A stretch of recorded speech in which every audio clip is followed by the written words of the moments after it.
everyone, hope you're all doing okay. Today's devotional is on freedom. Interesting topic, I know, for the current time, but bear with me. I'm just going to open with a prayer. Dear Lord, I thank you that even though we are scattered in our different homes, I thank you that we can come together to hear you through these devotionals, and I ask that this morning you would come and meet with each and every one of us, that we would hear you through this passage and through this devotional today. Amen. So freedom at the minute is a bit restricted. As I'm filming this, we're still in complete lockdown, and so freedom is kind of something that doesn't really feel like it's happening, if that makes sense. But when I was preparing this devotional, I was thinking, actually, in this country, we are so free.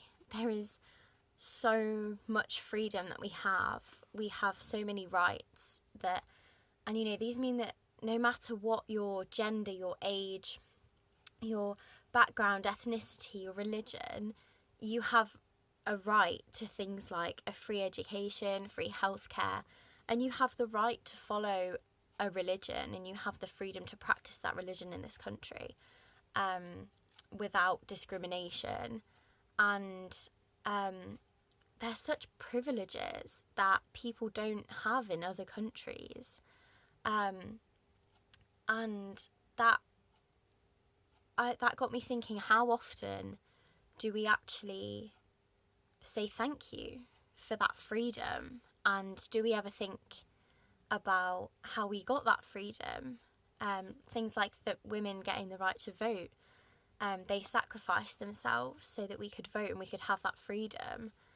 But do we ever really, like, when we're getting up in the morning before this all happened and we're going to school and we think, oh, actually, don't really want to go to school today, I'm not really in the mood. Did we ever actually take a step back and think, people fought for my right to do this and I have this freedom? How often do we say thank you and think about being grateful for those things? The verse that I've chosen for today's devotional is from Ephesians. It's Ephesians chapter 3 verse 12, and it says, "In him and through faith in him we may approach God with freedom and confidence." And this really struck me because even in today's day and age, people still tend to associate Christianity and religion, faith and prayer with rules and regulations, like, they think, oh, you have to read the Bible for this many hours, and you have to pray for this many hours, and you have to go to church this many times and do this and do that. And those things are all good things. Reading the Bible, spending lots of time in prayer is really, really good. But this verse is saying that actually, in order to come close to God and for him to listen to us, Jesus has already made the sacrifice, because it's in him that we can go to God in freedom and confidence. But also it's through our faith in him. And they're just two really simple things.